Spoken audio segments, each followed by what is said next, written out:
चलिए आज चलते हैं एक ऐसे रेलवे स्टेशन पर, एक ऐसा स्टेशन जहां कहते हैं आधी रात के बाद जिंदगी ठहर सी जाती है। एक प्लेटफॉर्म जहां का सन्नाटा भी चीखता हुआ महसूस होता है। ये जो लाइन है ना, ये इस कहानी की आत्मा है।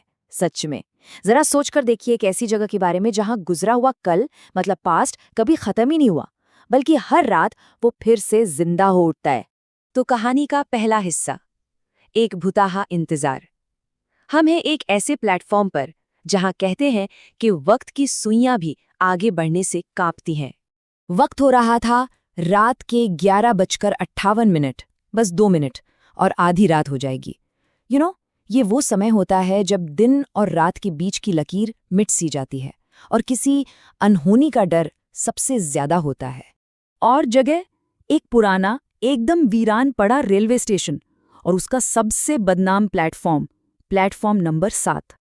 वहां सन्नाटा इतना गहरा था कि मानो हवा ने भी सांस लेना बंद कर दिया हो।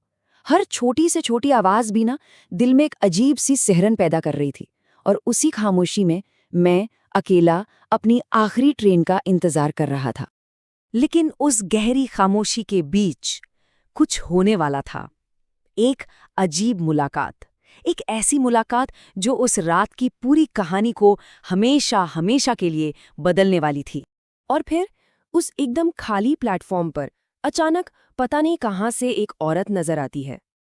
वो सफेद साड़ी में थी, बाल पूरी तरह से खुले हुए, बिखरे हुए।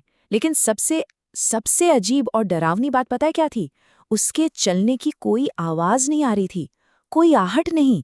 वो धीरे धीरे मेरे पास आई और उसने एक सवाल पूछा। उसकी आवाज में ना एक अजीब सी ठंडक थी, ऐसी ठंडक जो हड्डियों तक को कंपा दे।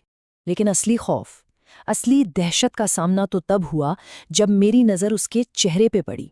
और उस चेहरे को देखने के बाद ये कहानी एक ऐसे भयानक मोड़ पर आ गई जहां से लौटना नामुमकिन था। जैसे ही मैंने जवाब देने के लिए उसकी तरफ देखा ना, एक पल के लिए मेरा दिल जैसे रुक ही गया। उसकी आंखें नहीं थी, नहीं, आंखों की जगह सिर्फ 2 गहरे काले खाली गड्ढे थे जो ऐसा लग रहा था मानो सीधे रूह के अंदर झांक रहे हों। और ठीक उसी पल, जैसे किसी ने कोई इशारा किया हो, पूरे स्टेशन की जो पीली लाइटें थीं वो एक बार झपकी और बंद। चारों तरफ घना अंधेरा। और उस अंधेरे में स्टेशन के स्पीकर से एक बिगड़ी हुई, खरखराती हुई आवाज गूंजी। एक घोषणा हुई जिसने मेरे बचने की जो आखिरी उम्मीद थी ना, वो भी खत्म कर दी। ये घोषणा सुनकर उस औरत के चेहरे पर एक बहुत ही डरावनी मुस्कान आई और वो मुस्कुराते हुए बोली। ये सुनते ही मेरी तो रूह ही कांप गई। तो अब वक्त आ गया था उस राज के खुलने का, वो राज जो इस प्लेटफॉर्म के अंधेरे में न जाने कितने सालों से दफन था।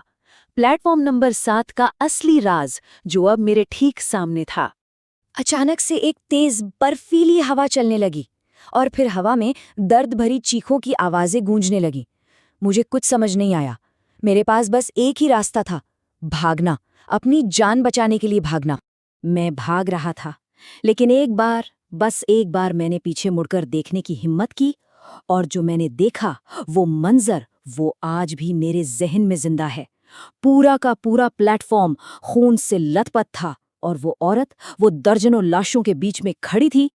मैं कैसे वहां से बचकर निकला मुझे खुद नहीं पता, लेकिन अगली सुबह जब मैं हिम्मत करके स्टेशन मास्टर के पास पहुंचा, तब जाके उस रात के पीछे की सच्चाई सामने आई। स्टेशन मास्टर ने बताया कि ये जो कुछ भी हुआ, ये आज की बात नहीं है। इस कहानी की जड़ें 20 साल पुरानी है। ठीक 20 साल पहले इसी प्लेटफॉर्म पर, प्लेटफॉर्म नंबर 7 पर, एक बहुत ही भयानक ट्रेन हादसा हुआ था और उस हादसे में 63 लोगों की जान चली गई थी। और कहते हैं कि वो हादसा आज भी एक चेतावनी बनकर उस प्लेटफॉर्म पर जिंदा है।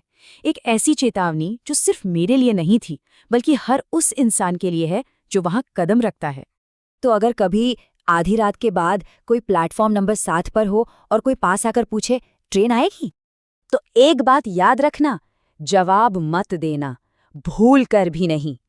क्योंकि हो सकता है कि जो सवाल पूछ रहा है वो कोई इंसान हो ही ना।